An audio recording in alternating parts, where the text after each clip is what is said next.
Okay, now we're going to be taking a look at definite integrals using hyperbolic functions, and it's really not much different than the indefinite variety, except now we've got limits of integration. So we don't have, as you see here, a rule for the tanh integral. So what we're going to do is we're going to make use of the identities, and that is that tanh is the sinh over the cosh.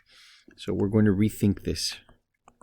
This is the natural log from 2 to the natural log of 10, the integral, in this case, of the sinh of x over the cosh of x dx. And now we're going to do a little bit of u substitution. We're going to say then u equals the cosh of x, and by derivative rules for this, we know that the derivative of cosh is actually sinh. Okay, so there's a slight difference in the regular trig rules. So this makes it really nice because we don't have to account for any kind of negative sign. And so if this right here is our u and this right here is our du, we can adjust the limits of integration here. We know this is going to be the natural log of 2, the natural log of 10. This becomes then basically the cosh of the natural log of 2 and the cosh of the natural log of 10. Maybe not worth adjusting the limits of integration, but it makes it a little bit easier. So what we're going to do here is we now see that we have the form of du over u, which you should recognize as the natural log result. Okay, you get a natural log from this integral here, du over u. So let's write out our limits then of integration, being cosh of the natural log of 2 and the cosh of the natural log of 10. All right, and so now that we've got that, we end up with the natural log of u evaluated from the cosh of the natural log of 2 to the cosh of the natural log of 10. All right, and we definitely just have to plug that in. There are a few more steps to this, but as you can see here, it's actually not that bad. So we're going to have the natural log of the cosh of the natural log of 10 minus the natural log of the cosh of the natural log of 2. Okay, and there's still one more thing that you can do. We know that there is an equivalent exponential expression for cosh, and we covered that in a previous video, and that is that the rule for cosh is e to the x plus e to the minus x over 2. So we're going to make use of that identity there, the equivalent exponential expression for cosh, the hyperbolic cosine.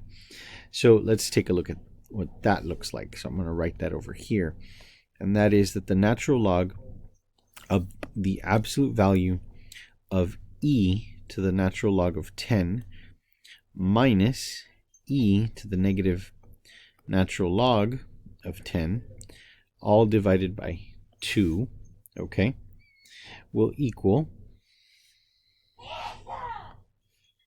and it's actually plus, I'm sorry, minus the natural log here of the absolute value of, let's see, e to the natural log of 2 plus e to the negative natural log of 2, all divided by 2. And it looks something like that. Now you should start seeing that the e's and the natural logs get rid of themselves in both instances here. Of course, the negative exponent comes up here, so that becomes 10 to the minus 1 and 2 to the minus 1. Okay, but really not that difficult. You end up with something that looks like this. ln, the natural log of 10 plus 1/10 divided by 2. Of course, that's positive. We really don't need the absolute values anymore. Minus natural log, and then in this case it's 2 plus 1 over 2, like that, all divided by 2. You do some really simple arithmetic. 10 and 1/10 divided by 2 is 5 and 5/100ths. So you end up with the natural log of 5.05 minus the natural log of 1.25. And by laws of logarithms, the subtraction really means to divide. So you end up with natural log of 5.05 divided by 1.25. You can simplify this. You basically would multiply this by 100 on the top and the bottom. You end up with 505 over 125, and then when you reduce that equivalent fraction, you get 101 over 25. So that's really what it works out to, and that's what the definite integral that we started with evaluates to.